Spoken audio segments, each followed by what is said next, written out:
Bonjour à toutes et à tous, ici Raphaël Coutinho, photographe de paysage et coach en photographie. Lors d'une précédente vidéo intitulée Masque de luminance sous Photoshop Intro TK Basic V6, je vous ai présenté les principes de cette technique et introduit l'extension TK Basic. Dans la vidéo d'aujourd'hui, nous allons faire un tour complet de cette extension. Après installation, n'oubliez pas de bien paramétrer vos réglages couleurs, si besoin appuyez-vous sur la partie 1 de cette série de vidéos.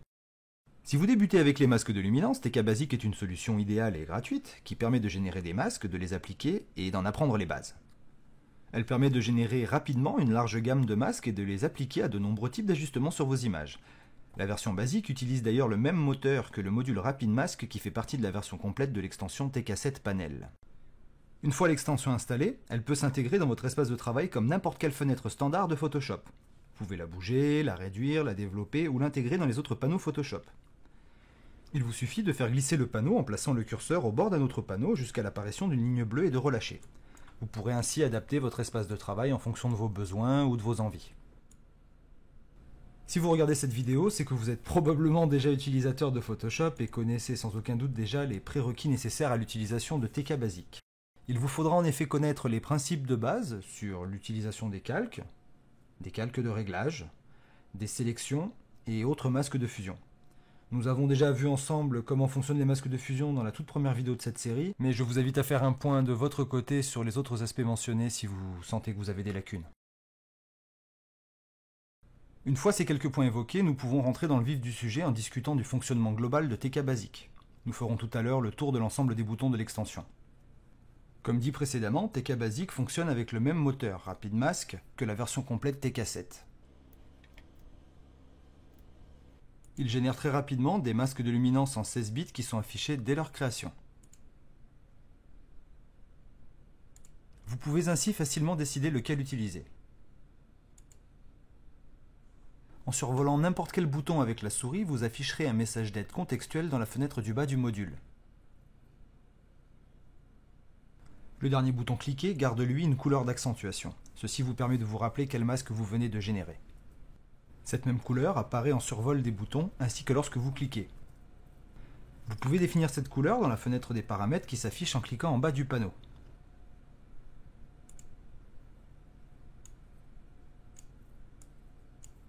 Vous avez également la possibilité de choisir parmi 6 langues pour l'interface. Le panneau dispose d'un indicateur de sélection. Ce dernier n'est cependant disponible qu'avec Photoshop CC, pas avec Photoshop CS6. Toujours dans la fenêtre des paramètres, vous pouvez choisir le type d'indicateur de sélection, fixe, animé ou aucun. L'indicateur s'affiche à chaque fois que vous avez une sélection pour vous le rappeler. Même si l'indicateur de sélection actif de Photoshop, les pointillés, est volontairement masqué ou que le niveau de sélection est insuffisant pour que Photoshop affiche les pointillés. C'est le cas avec une sélection issue d'un masque moyen 1 par exemple. TK Basic est constitué de 3 sections. Source, masque et sortie. Elles sont disposées de haut en bas dans le panneau pour vous guider à travers le flux de travail habituel permettant de créer et déployer les masques. La section source est le point de départ pour créer n'importe quel masque. Le bouton composite enregistre la luminance des pixels de l'état actuel de votre image dans une nouvelle couche appelée Lumlock dans le panneau couche.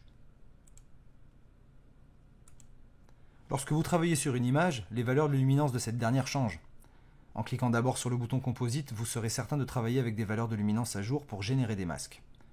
Le bouton composite crée également un masque initial de ton clair 1. Ce dernier est enregistré dans la couche Rapid Mask dans le panneau couche et affiché à l'écran. La section masque est la deuxième étape pour créer vos masques de luminance. En travaillant à partir de la couche Lumlock, cette section permet de créer tous les masques de luminance de base. Pour les tons clairs, pour les tons foncés et pour les tons moyens. La luminance des pixels a déjà été enregistrée dans la couche Lumlock. Cela permet de générer d'autres masques assez rapidement.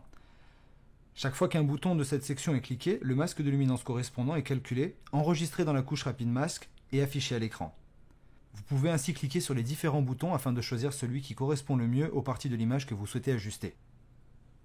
Les boutons plus-moins dans les coins supérieurs de la section permettent la création et la suppression de la série des masques de tons foncés ou clairs dans le panneau couche. C'est une méthode quelque peu dépassée pour générer vos masques, mais cette fonction est maintenue pour les utilisateurs qui ont encore cette habitude. Il n'y a en effet plus de raison de procéder ainsi désormais. Le moteur de calcul du RapidMask est si rapide qu'on peut s'abstenir d'encombrer le panneau couche. Il est tout aussi rapide de cliquer sur les boutons de masque pour les visualiser. Avant de passer à la section sortie, il ne reste plus qu'à parler des deux derniers boutons de la section masque. Image et masque. Le bouton masque nous permet d'afficher le RapidMask actuel, tandis que le bouton image nous permet tout simplement de revenir à l'image. Nous savons maintenant récupérer les valeurs de luminance de l'image et comment sélectionner le masque que nous souhaitons utiliser. Il est temps de passer à la section sortie. Une fois que vous avez arrêté votre choix sur le masque adéquat, la section sortie propose différentes options pour utiliser ce masque. Vous avez donc 4 boutons. Calque, sélection, couche et appliquer. Comme pour le choix du masque, il n'y a pas de bon ou de mauvais choix, tout dépend bien entendu de ce que vous souhaitez faire. Le bouton calque crée un calque de réglage avec pour masque de fusion le RapidMask actuel. Vous aurez le choix dans le menu avec un calque de réglage de courbe, de niveau, luminosité contraste et teinte saturation.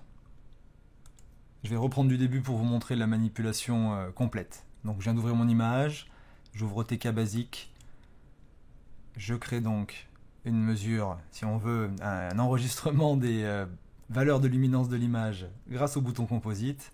Je viens choisir un masque de ton clair, un clair 1. Bouton calque, je vais créer une petite courbe comme à mon habitude. Et j'ai tout de suite un calque de courbe avec le RapidMask, donc le masque de ton clair 1, appliqué. Il ne reste donc plus qu'à utiliser ma courbe. Et là, dans ce masque-là, l'intérêt c'est d'aller tripoter un petit peu les hautes lumières là-haut. Avec un petit avant-après. Et à l'aide du bouton majuscule, de la touche majuscule, pardon, on peut venir vérifier ce que ça donnerait sans masque.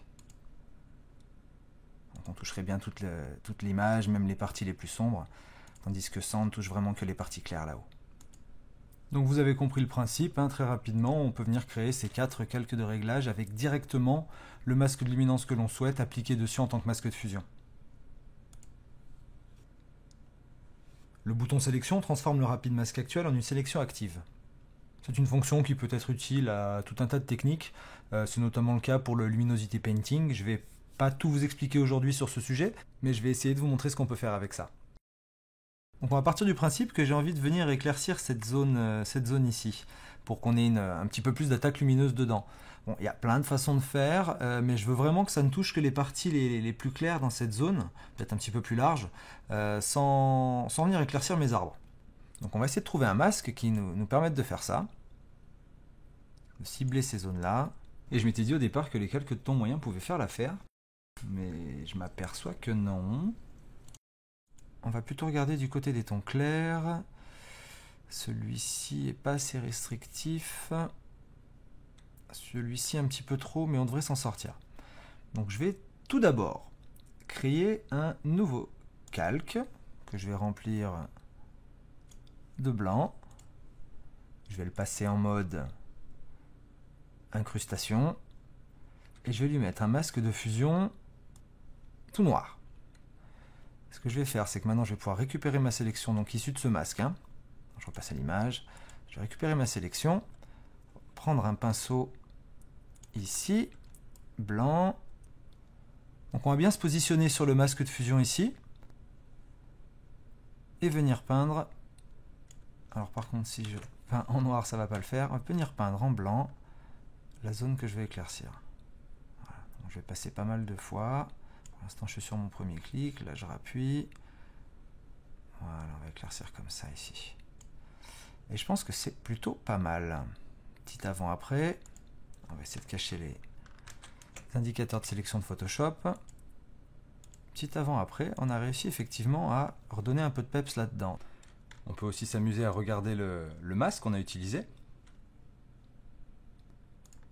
Si on vient regarder d'un petit peu plus près, j'ai absolument pas éclairci les zones sombres qui sont en somme les arbres. Et voilà. J'en profite pour faire un petit rappel. On voit bien ici que l'indicateur de sélection de TK Basic est en rouge, il est actif, donc ça nous indique qu'il y a une sélection active en cours. On ne la voit pas avec les indicateurs de Photoshop parce que je les avais masqués avec CTRL H tout à l'heure. Je vais les réafficher. Mais si pour des raisons pratiques on décide de le désactiver, on a quand même un indicateur avec TK Basic qu'on a une sélection active. Sélection que je vais tout de suite désélectionner à l'aide de CTRL D. Autre rappel, qui va me permettre de présenter le prochain bouton d'ailleurs. Puisque nous avons déjà effectué des ajustements sur l'image, il serait judicieux de cliquer sur le bouton Composite afin de mettre à jour la couche LumeLock.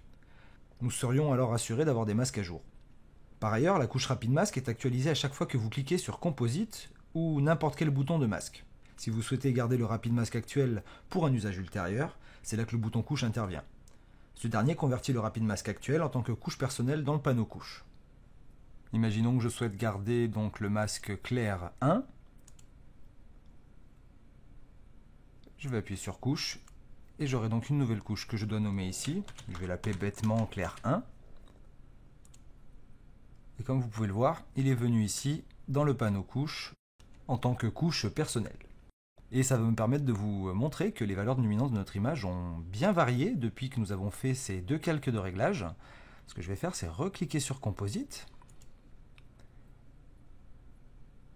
Et donc, il nous fait une nouvelle couche LumeLock et un Rapid Mask qui correspond à un clair 1. Et si je compare notre clair 1 qu'on vient d'enregistrer et notre nouveau Rapid Mask, vous allez voir qu'ils ne sont pas tout à fait identiques. Je vous avoue que j'ai fait un petit peu d'une pierre deux coups ici en vous montrant l'usage du bouton couche et l'intérêt de refaire de temps en temps un petit clic sur le bouton Composite, au moins à chaque étape essentielle ou importante du travail sur votre image. Quatrième et dernier bouton de cette section sortie, le bouton appliquer. Il applique le Rapid Mask en tant que masque de fusion au calque actif du panneau calque. Ceci permet d'appliquer facilement un masque de fusion à un calque déjà créé ou de changer de masque de luminance rapidement. Donc je vous montre ça tout de suite. Bon, je repasse ici à l'image. Je vais créer une courbe, tout simplement, et de venir donner comme ça un contraste global à l'image. Donc là, clairement, on va boucher les basses lumières et carrément peut-être même brûler, non pas tout à fait, mais être pas loin de brûler les hautes. Et on voudrait y appliquer un masque de fusion justement pour le contraindre. Ici, idéalement, un masque de ton moyen. Fera très bien l'affaire. Et je vais tout simplement l'appliquer à mon calque de courbe. Ce qui fait que mon calque de courbe, qui était un petit peu fort auparavant, est maintenant contraint par ce masque de fusion. S'il n'était pas avec le masque de fusion, on serait comme ça. Je vais cependant prendre un masque encore plus restrictif. Probablement un moyen 2. Peut-être même un moyen 1. Qui du coup est vraiment plus restrictif. Et là, je viens l'appliquer de la même façon. Et j'ai quand même quelque chose de beaucoup moins global. Enfin, et pour en terminer avec la section sortie, sachez qu'il n'est pas nécessaire d'avoir à l'écran le Rapid Mask pour utiliser les boutons de sortie. Dès lors que vous avez la couche Rapid Mask dans le panneau couche, les boutons de sortie pourront récupérer le masque et l'utiliser pour compléter l'opération demandée. Cela signifie que le même Rapid Mask peut être utilisé pour de multiples opérations. Vous pouvez par exemple créer un calque de réglage avec le Rapid Mask comme masque de fusion, puis charger ce même Rapid Mask en tant que sélection, ou encore l'enregistrer en tant que couche personnelle, ou pour finir l'appliquer en tant que masque à tout autre calque. Le tout dernier bouton dont je souhaitais vous parler est le bouton X, ou croix. Il sert à nettoyer le panneau couche des masques créés par TK Basic. C'est un bouton qui fait partie de la section source, mais qui est plutôt utile en fin de traitement, quand vous avez terminé votre projet et que vous souhaitez nettoyer le panneau couche. Les masques personnels ne sont pas supprimés par ce bouton. Si vous souhaitez les supprimer, il conviendra de le faire manuellement. Donc quand je clique sur ce bouton, le LumeLock et le Rapid Mask du panneau couche ont disparu, et mon masque personnel, si je souhaite le supprimer, je dois le faire ici manuellement. Et là, je peux enregistrer avec un petit CTRL S mon projet. Voilà qui couvre l'ensemble des fonctionnalités et des boutons de TK Basic. Dans la prochaine vidéo de cette série, je tâcherai de vous montrer son usage avec un cas un petit peu plus pratique et concret d'utilisation des masques. Et si vous souhaitez bénéficier de fonctionnalités plus avancées à l'aide de la version complète, soit TK7 Panel, sachez que le fonctionnement est rigoureusement le même. Il est donc très facile de passer de TK basique à TK Panel. Cependant, le nombre et le type de masque possible passe de 15 à une infinité.